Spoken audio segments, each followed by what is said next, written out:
की 2 लाइनें बोलना चाहूंगी। भूगोल से खगोल तक परचम देश का लहरा रहा है। कलाम की नजरों से देखो, सुखद सवेरा आ रहा है। दूरियों को दरकिनार कर दो, खामियों को जहन से बाहर कर दो, नजर ना सही बस नजरिए में बदलाव कर दो। सभी को सादर नमस्ते जी। गुड मॉर्निंग गाइस, आज के ब्लॉग में आपका स्वागत है। आज हम निकल गए हैं जल्दी कॉलेज के लिए, क्योंकि आज है कॉलेज में मेमोरियल। तो चलते हैं और मेमोरियल में क्या क्या हो रहा है वो देखते हैं।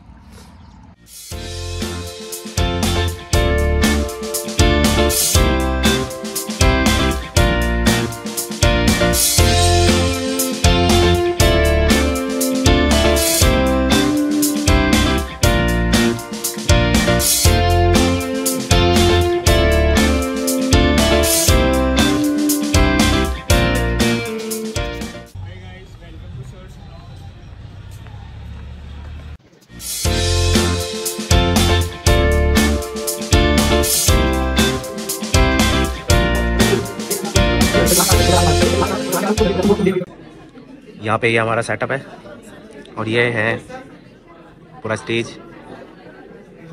माहौल थोड़ा गर्म हो चुका है।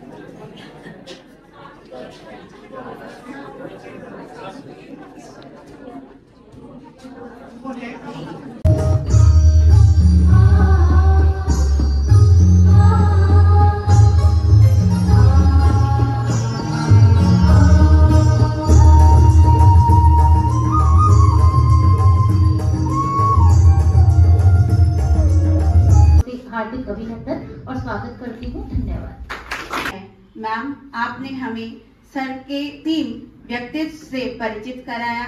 उसके अलावा आपने हमारे मंचासीन अतिथियों के बारे में भी बताया। उसके अतिरिक्त आपने हमारी संस्था के सचिव डॉक्टर वेद प्रकाश विद्यार्थी सर के संदर्भ में भी महत्वपूर्ण जानकारी दी। मैम, हम सभी आपके इन आशीर्वाद वचनों से निश्चित रूप से लाभान्वित होंगे। आपका उत्साह देकर मुझे बड़ा गौरव महसूस हो रहा है कि इस गैजेट्स के जमाने में भी बच्चों में उत्साह है।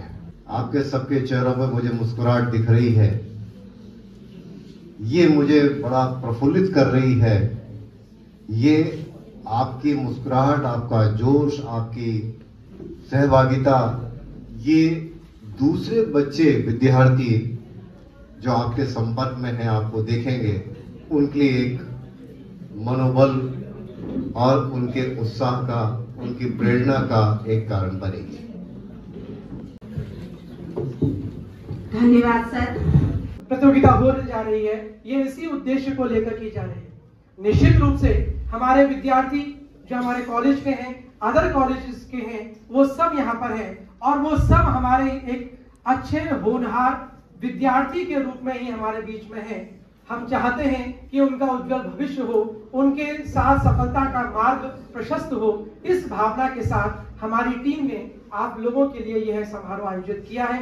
मैं पुनः हमारे अतिथि, श्रद्धेय अतिथि, आदरणीय अतिथियों का भी हृदय से पुनः आभार व्यक्त करता हूं कि आप कृपा कर हमारा मार्गदर्शन करते हुए इस संस्था को गौरवान्वित करते रहें और हम आपका आशीर्वाद हमें मिलता रहे। धन्यवाद। कि मैं इस वाद विवाद प्रतियोगिता का प्रारंभ करूं। Thank you ma'am, thank you sir. आज के इस डिबेट कंपटीशन का विषय है भारत में बढ़ती आबादी गरीबी का कारण नहीं बल्कि एक संसाधन है। Growing population of India is not a cause of poverty but a source. 4 billion people and there are many burning concerns and positive hopes with. In my opinion, our population is the biggest asset our country has in the coming years to amplify our economy, but poverty on the other hand is still. आजादी से लेकर आज तक हम 36 करोड़ से 140 करोड़ हो चुके हैं। चूंकि जनसंख्या बढ़ी है तो हमें उत्पादन भी बढ़ाना पड़ा। ऐसे में यह उत्पादन संभव हुआ केमिकल फर्टिलाइजर से। ऐसे में हमारे देश में हरित क्रांति तो आई, परंतु कैंसर व डायबिटीज जैसी भयंकर बीमारियां भी यहाँ पैदा होने लगी। 1952 में भारत परिवार नियोजन कार्यक्रम लॉन्च करने वाला विश्व का पहला देश बना। परंतु कितनी शर्म की बात है, जिसने विश्व को सर्वप्रथम परिवार नियोजन बताया आज वही देश दुनिया का सबसे अधिक आबादी वाला देश बन चुका है। And higher risk of large-scale disasters like pandemics. Because of population, fertility rate increases, longevity increases, international migration, increase in climate change, decrease in food security, impact on biodiversity losses, and over-exploitation of resources. Given that we have limited amount of land and due to population explosion, it will eventually reduces the amount of resources that each individual can consume and ultimately resulting disease, starvation and war. Due to population explosion, it is difficult for low income and lower middle income countries to commit sufficient amount of resources for improving their health and education for their population. The major problems of population explosion. Due to population explosion, resources are decreasing, becoming rare and will run out entirely. Bharat अपनी बढ़ती जनसंख्या के साथ अपनी अर्थव्यवस्था को लाभ करा सकता है। दरअसल ये कहा जाता है कि किसी भी देश की जनसंख्या अगर अधिक होगी तो उस देश में काम करने वाले लोगों की भी संख्या अधिक होगी। हम अपने देशवासियों को शिक्षित करके हमारे देश को विकसित देशों की श्रेणी में ला सकते हैं। भारत की जनसंख्या अधिक है, अतः यहाँ स्थानीय उपभोग भी ज्यादा होगा।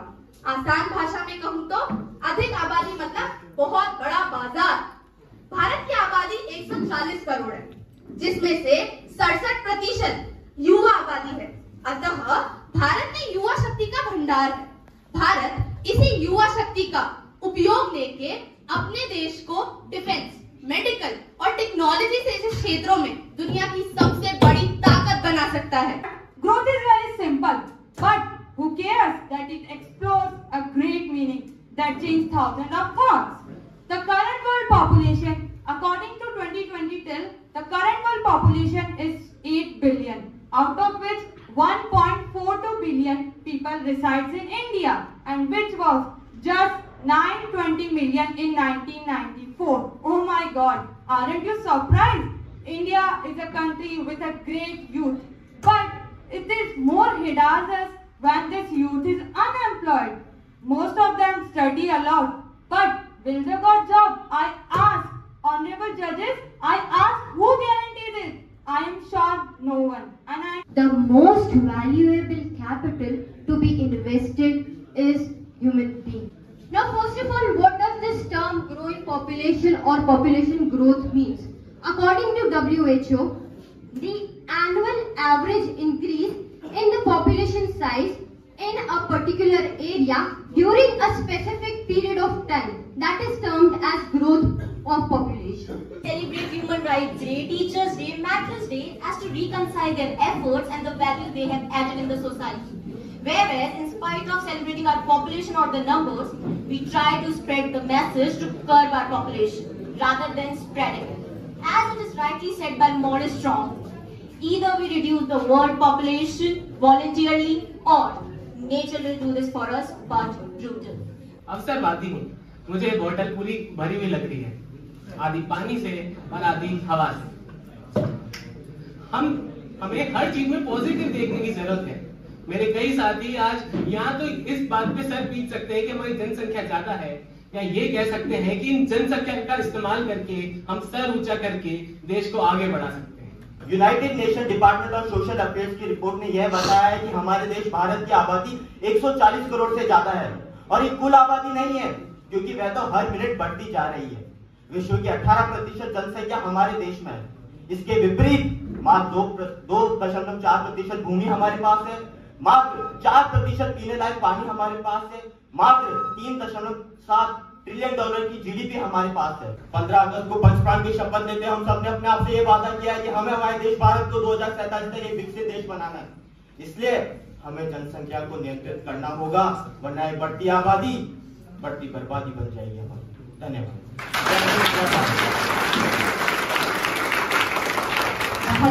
2023 में हमने चीन को पीछे छोड़कर आबादी के आंकड़े में पहला स्थान हासिल कर लिया।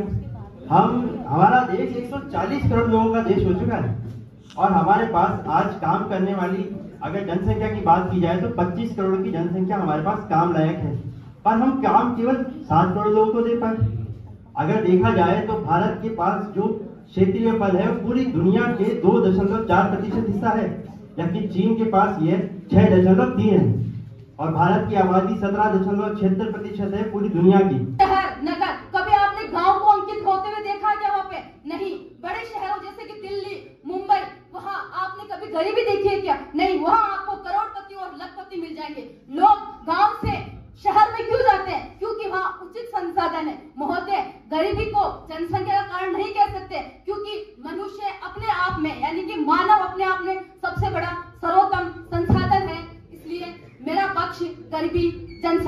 कारण नहीं हो सकती है। लगभग 16% लोग पूर्ण रूप से गरीब हैं।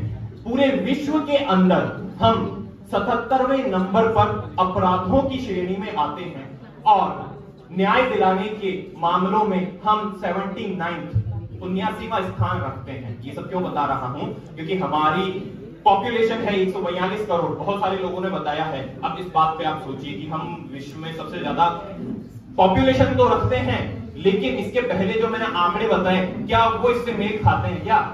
क्या हम इतनी जिस जनसंख्या को आप संसाधन बता रहे हैं, क्या हम उन संसाधन का प्रयोग कर पा रहे हैं? क्या मित्र ने हमारे कहा था कि अगर पानी की बोतल आदि खाली हो तो उसे अवसरवादी तरीके से देखिए। अरे मेरे मित्र, अगर पानी के अंदर कचरा गिरा है तो पानी ना आपके काम का है ना मेरे काम का है। प्रतियोगिता के इस चरण पर पहुंचकर I am total speechless. Now I would like to invite Dr. Mrityunjay Sharma sir to come up on the stage and share a few words with us. नायक मंडल जो हमारे समक्ष बैठे हैं, हमारे मुख्य अतिथि हमारे समक्ष बैठे हैं, मैं उनका शुक्रगुजार करना चाहता हूं कि जितना मैं सीखा हूं, आप लोगों के कारण से सीखा हूं। मैं कहता हूं कि वो बहुत ज्यादा साहसी हैं जो मंच पर आकर अपनी बात रखने की हिम्मत रखते हैं। ये सेकेंडरी चीज है कि आप आए, आपने प्रॉपर वे में नहीं बात कर पाए, या आपको अपनी मैटर में याद नहीं था, या प्रेजेंटेशन में कुछ प्रॉब्लम थी, ये सब सेकेंडरी है। मुख्य बात यह है कि आपने हिम्मत दिखाई है इस मंच को फेस करने की, तो इसके लिए तो आप भाग्यशाली हैं और बधाई के पात्र हैं कि आपके अंदर ये साहस तो है।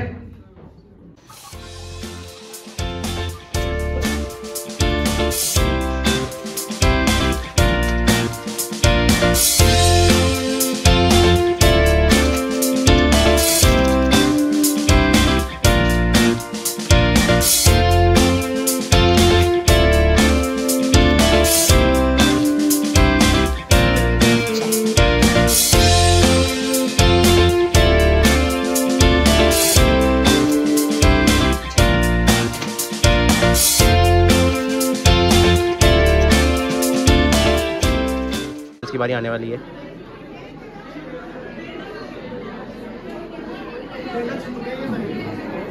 पब्लिक देखिए।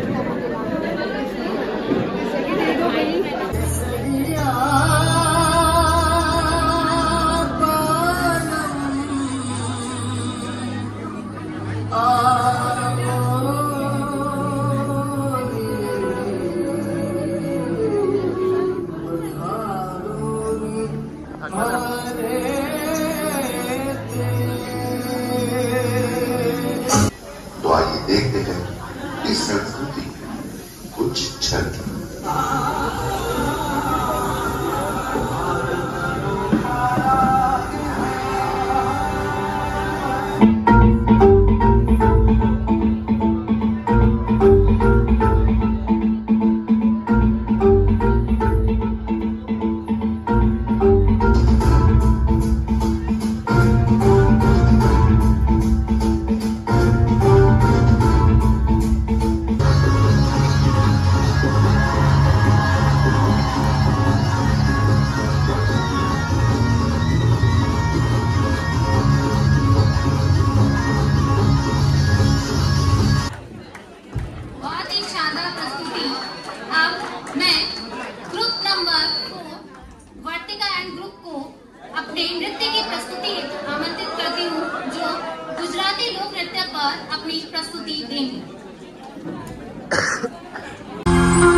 जिसमें छात्राएं फागोत्सव को मनाते हुए प्रभु कृष्ण को समर्पित नृत्य प्रस्तुत कर रही हैं, जिसके बोल हैं फाग मेरी मोहना।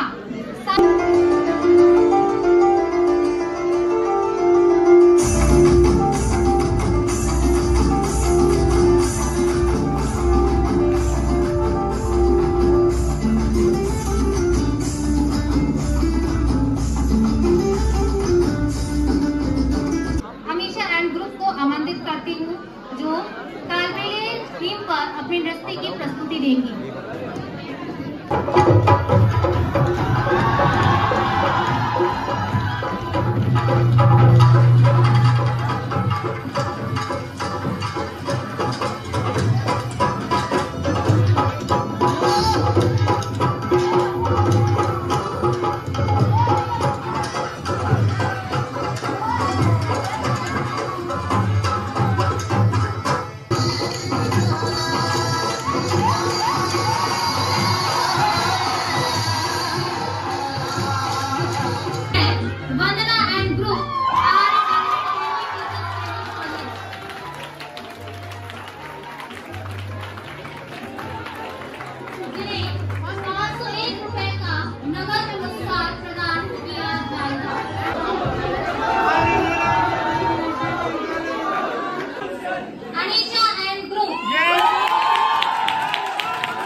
धन्यवाद ज्ञापित करने के लिए मुझे आमंत्रित किया गया है और मैं तहे दिल से श्रद्धेय प्रकाश सर, श्रद्धेय डॉक्टर वेद सर, हमारी कॉलेज की प्राचार्य doctor Rita ma'am, doctor Meenakshi ma'am और आप सभी के साथ में बहुत मेहनत करने वाले अमित सर और उनकी टीम का हृदय से आभार व्यक्त करता हूँ। Finally pack up. तो चलिए, प्रोग्राम हो चुका है ओवर। आप करते हैं तैयारी, सारा सामान जो फैलाया है उसे वापस सही करने की। तो चलिए मिलते हैं। यस सर, ले लिया ना वो तो। फाइनली कॉलेज से जाते हुए टीचर्स सारे, अब हम भी चलते हैं अपने घर।